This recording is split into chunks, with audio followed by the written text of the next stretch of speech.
Hi there, YouTube. So this is my next video. It's going to be on small engines for two-strokes. And I've got a couple two-stroke blowers here to show you. But it's a very simple system. A four-stroke, it will suck, it'll squeeze it, it'll have that fire which causes your power stroke, and then it'll exhaust it. You go back into suck, squeeze, bang, blow. So that's an easy way of remembering it. Two strokes, as they're coming down, so the power stroke also puts some intake in it, goes around the bottom of the piston, comes up through the ports. So you kind of get a combination of those four things, and it only happens in two of the strokes. So as it comes up, it pushes that exhaust out, but it also sucks the air in, so the air sits underneath the exhaust. It fires, pushes down, that causes the intake stroke as well as the power stroke. So we're not going to go into all that, but just know that you mix oil and gas together, and not just motor oil. You have to have two-stroke oil, specially formulated. If you just use motor oil, you will inevitably ruin your two-stroke engine. If you use straight gas, you'll get no lubrication on your piston, and your piston will score up, burn up, break your rings, all kinds of bad things. So this one, here's your spark plug, here's your muffler. The piston is going like this direction. Here's my intake on this one, up on top. This one's a little easier to see. We've got our intake here, is our carburetor. And I've never actually taken this fuel filter apart on this one, or air filter. Carburetor, there's my spark plug, here's my muffler. So this one is an up-down, as you can see by the recoil starter spins it like this.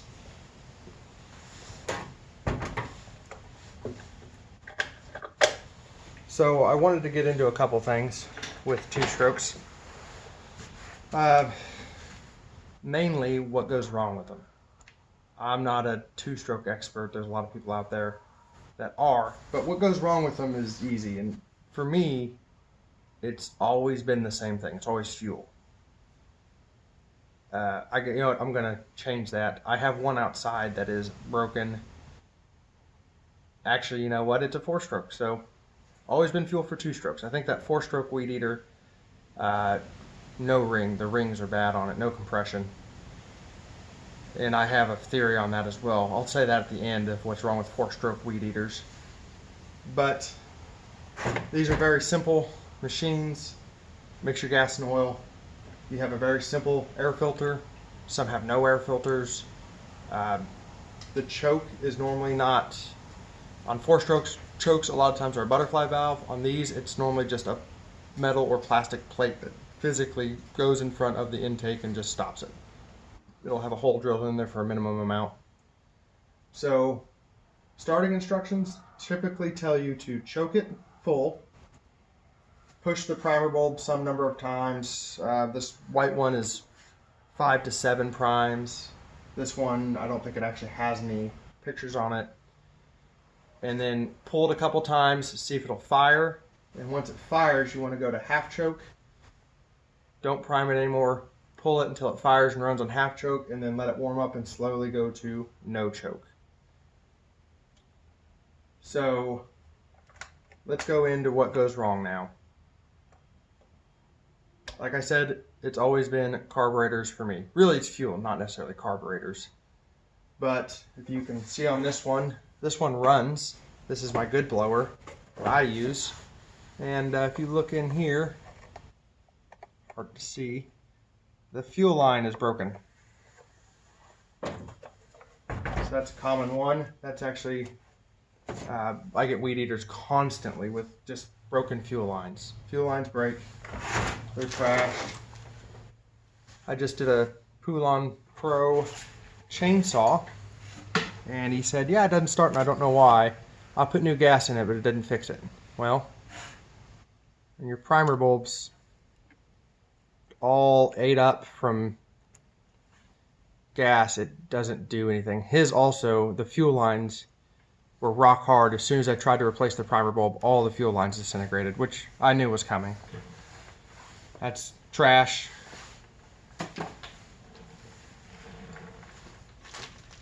So fuel lines is the first one. Typically I get fuel lines off Amazon, just in bulk. Works for everything. Steel usually uses their own special fuel lines. Get them off bulk and they last a couple seasons. I bought them at Tractor Supply before and I get pretty much the same exact quality of fuel line. So that's why I buy it off Amazon. I buy it in bulk because if I'm not getting any better quality at my local store, then there's no reason not to buy it in bulk and try to get as much as I can. Plus I fix a lot of these, so I need the bulk. Some ways to go wrong with changing fuel lines, and I've seen this a lot, is normally those fuel lines, there's just a hole drilled in this plastic tank. This Tanaka is actually different. It's got a rubber bushing the fuel lines go into. Like I said, steels are a lot of times different. But normally it's just a hole drilled in the tank. Sometimes it's at the bottom of the tank. And people will see that, they'll get new fuel lines. They may not have the right size. They may have the right size. They'll try to shove that fuel line through there and they say, well, that doesn't work. And they'll get a drill and they'll drill that hole slightly bigger to where it slides nice and easy in. And now it leaks. So they'll get some black silicone and they'll silicone around it and it'll wiggle itself until it leaks. And then it'll leak. And it'll never work correctly again. So the holes are the same, are size for a reason. You know, they were manufactured that way, designed that way. If you drill that hole bigger, chances are your hose is no longer going to fit tightly in that hole, and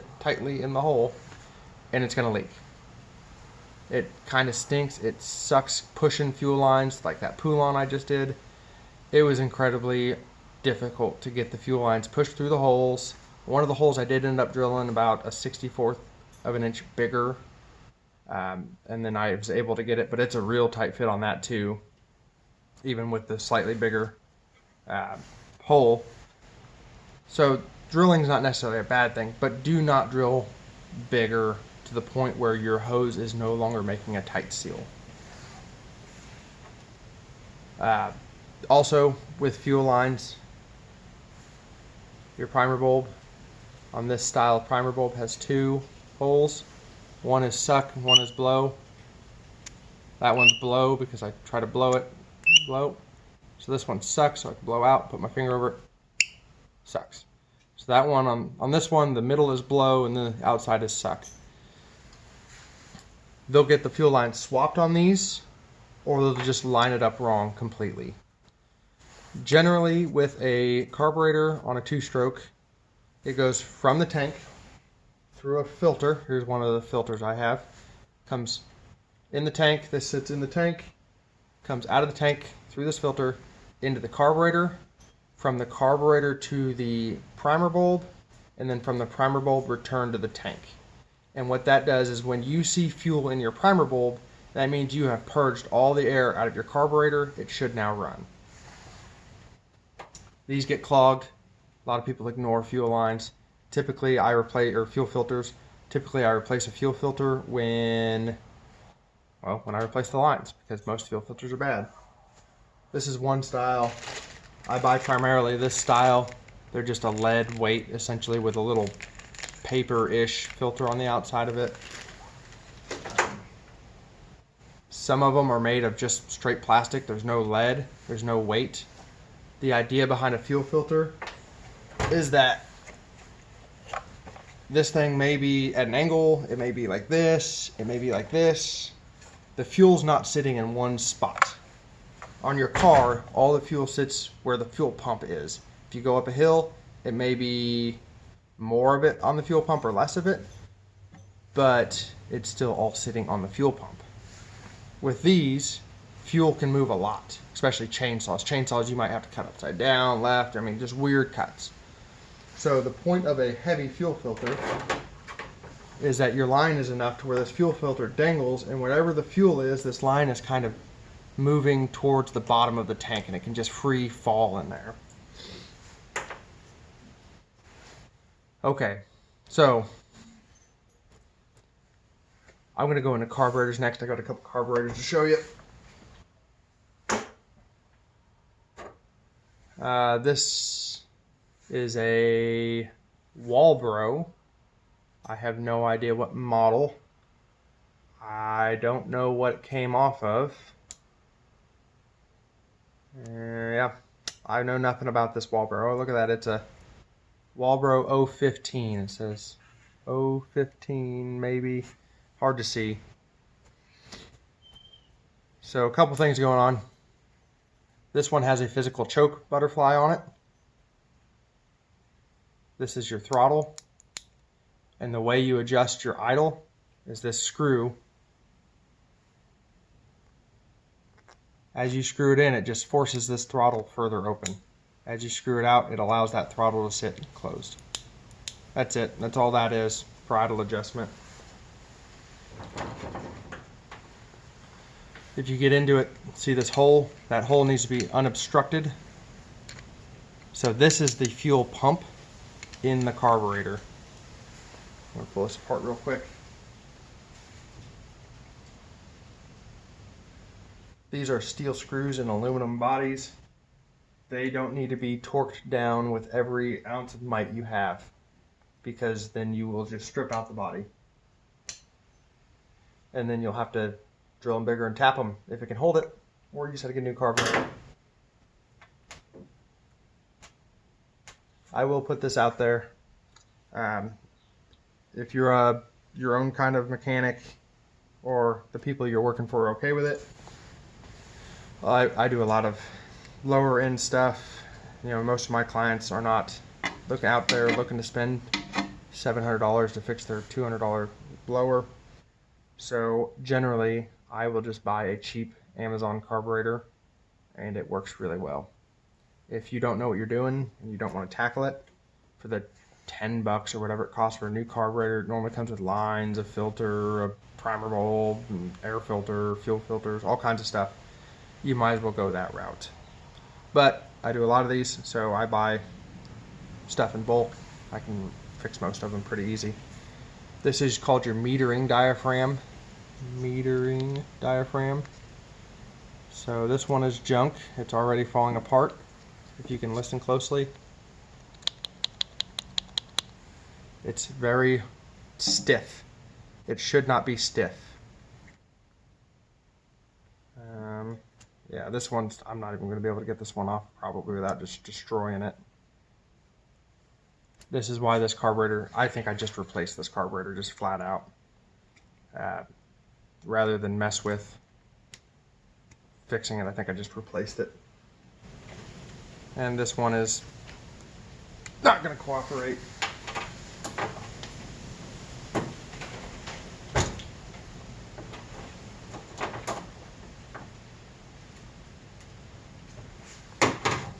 One second.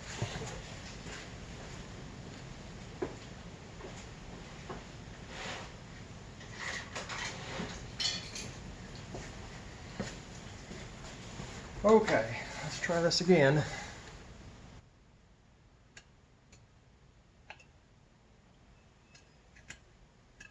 Yeah, I've ripped the carburetor. It just broke to pieces trying to get it apart.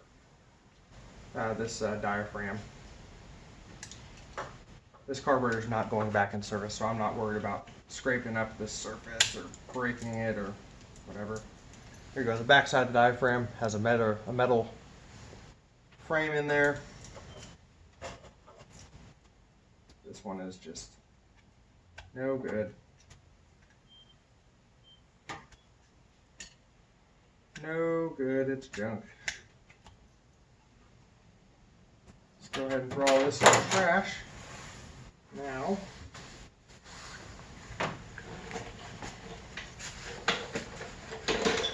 so another thing I will say is there's a gasket, and then that diaphragm goes on top of the gasket, and then your cover goes on top of that. And I don't believe it matters which way this hole goes. The hole can pretty much If the four screw holes line up, I don't think it matters which way this hole is facing. It just needs to be free and clear of debris. And that is so air can come in and out and prevent it from seizing, air binding. But make sure gasket, metering diaphragm, cover. All right. So what's next is you have your needle. That's what actually moves the fuel. What happens is you will pull a little pressure on that metering diaphragm, and that very center of that metal diaphragm, in the center of that metering diaphragm, will push down on this tab, and it'll open up that needle and it'll pump a little bit of fuel. So that, when people clean their carburetors, is a big missed point. A lot of people don't know that there's a requirement for how high this is supposed to be. If it's bent up, you can just take it and physically bend it up. Well, I can't because my screwdriver's too big, so there you go. See how high I have it now? I have it way up there. Every time that fuel pump pumps, it'll pump a ton of fuel. And then the alternative is to just push down on this end and push down on that end. Now I've got it much lower.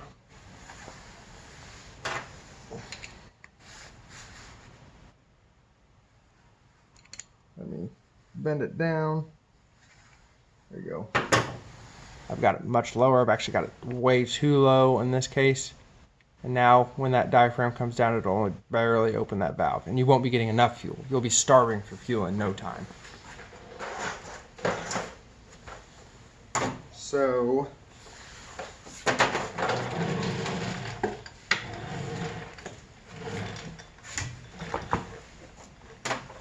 you have, you probably don't have, maybe you do. You can buy one if you want. I buy packs of these metering diaphragms. They're in good shape, they're nice and soft, they're in the sealed packs. This is a Walbro tool. This is a Zama tool. Look at that, W&Z. I've got a Walbro carb, and it's got model numbers on it to tell you how to use it. I don't know what model this is. WT321, I guess, is the model number. So my middle prong here says WT. That means to measure my metering diaphragm, I'd clean all this gasket off first. You set this on there, across there, and that metering lever that I just showed you should touch, and it doesn't. I've actually just ruined it. Well, I just changed it. It doesn't touch.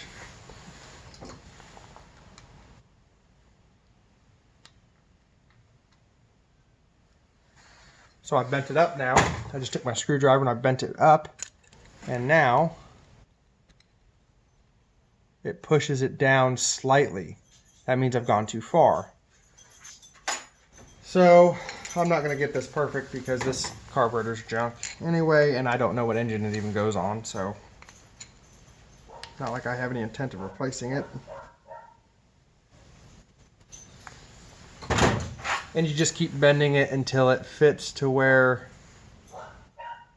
when you push this metering measurement down there, it just barely touches.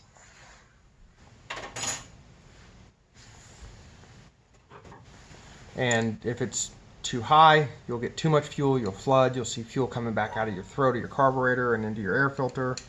If it's too low, you're going to starve for fuel. You might get on your throttle and starve it.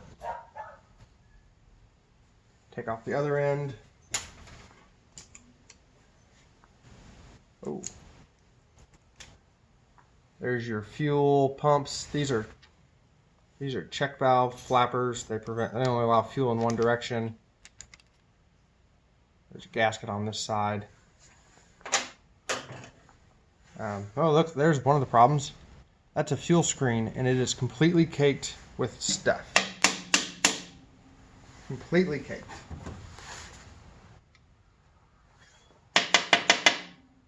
Look, now it's clean. There's a little screen in there.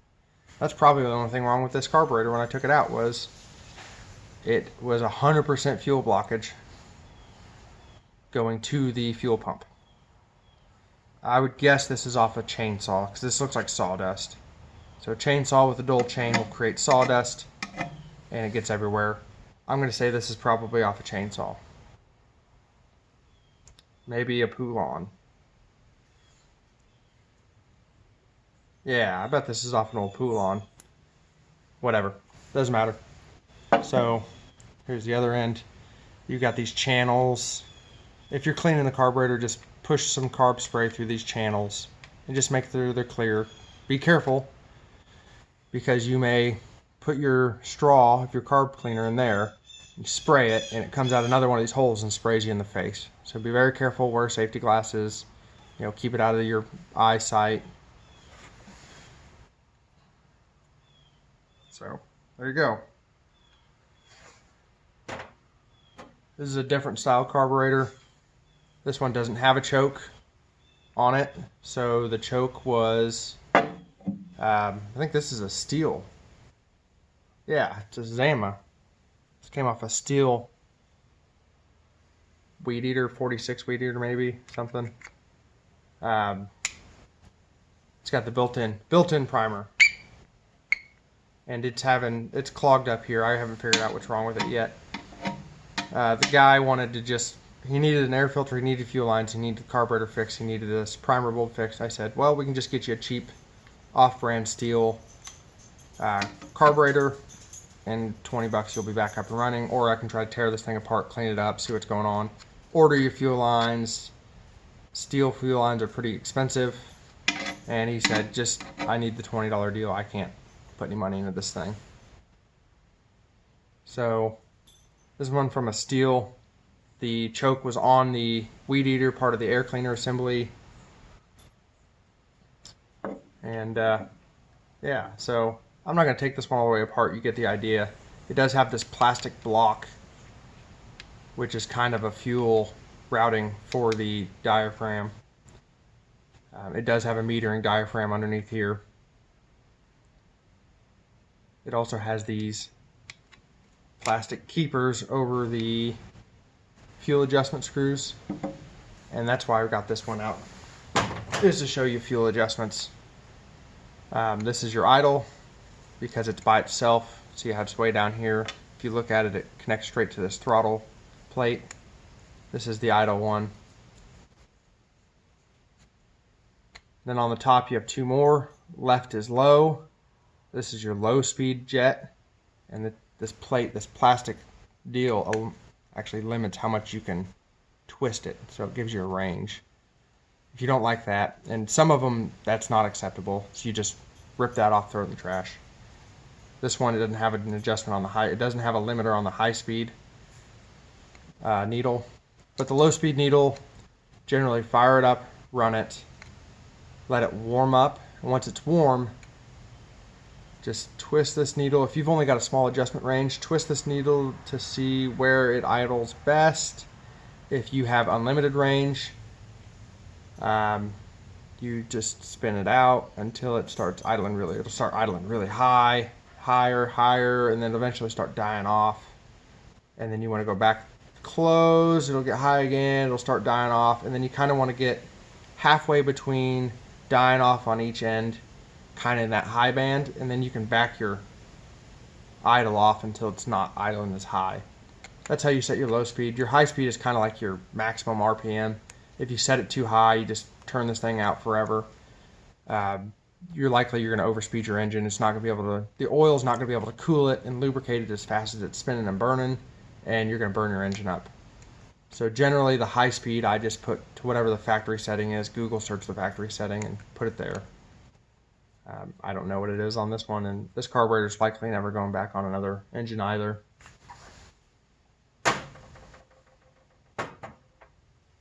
So that's the basics. That's the simplest stuff, and like I said, every one I've fixed so far has been a carburetor or fuel line issue. A fuel issue, it's always obvious. You spray a little carb cleaner in it, pull it, fires right up and runs. or maybe it runs and you pull the throttle and it bogs down and dies. Try adjusting the carburetor. If that doesn't work, clean the carburetor, make sure your metering diaphragm's set. Should fix it. I am going to go into one other thing. Small engines, 2-strokes have a lot of issues with that other ones don't, and that is your spark arrestor being plugged. Essentially, you could be putting out a little bit of flame, a little bit of spark, a little bit of heat through your exhaust. So the EPA or somebody requires a spark arrestor. And the idea is that if you're weed eating, or chainsawing, it's super dry outside and a spark comes out of your muffler, gets in the dry leaves, grass, whatever, you could start a forest fire, burn down half the state of California with it. So they make spark arrestors.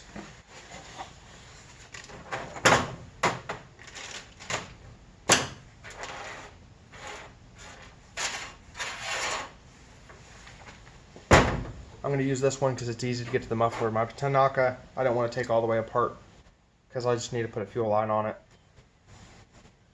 T27, Torx 27, that's the most common bit I found on small engines. Pull your muffler off, just, there you go. I don't know what was wrong with this one because I just got it in a trade for some labor.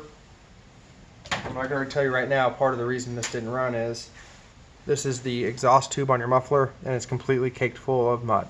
So that's not helping.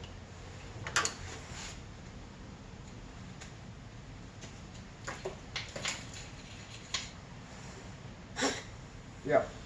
So the mud daubers made a nest in this exhaust. It may have ran before and they did that and it stopped. Maybe it had been dead for 10 years and then they just built a nest in it, and now I'm getting there. This one, I believe, doesn't have a spark arrestor in it. Pull your muffler apart.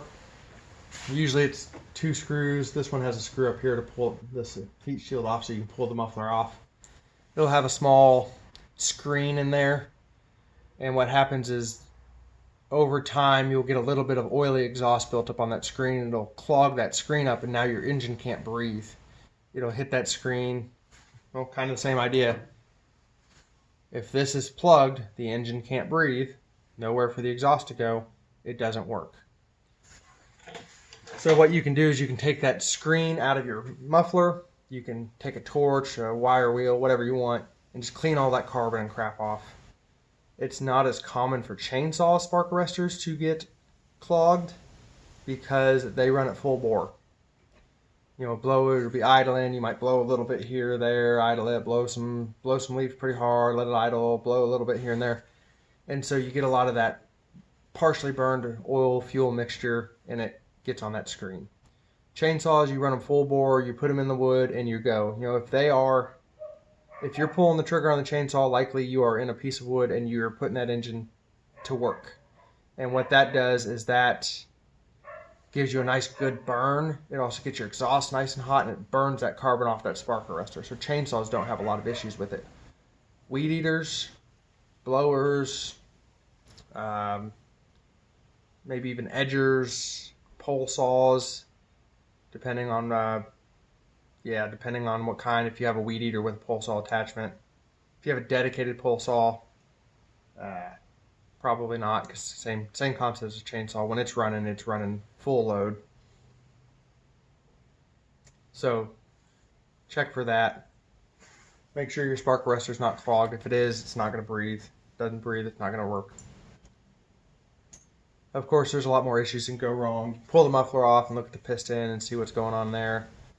But like I said, it's much more common for the carburetor to gun cut.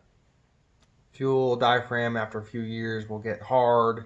It'll break. It'll crack. It won't work. With chainsaws, you'll get that sawdust in your fuel inlet screen.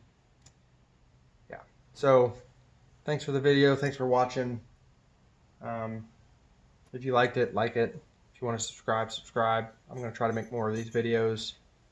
Eventually, I'll go in and I'll tear this thing apart and fix it. So, got that to look forward to if you like blowers. If you have any comments, questions, concerns, let me know. I'll get back to you. And thank you. Have a wonderful day.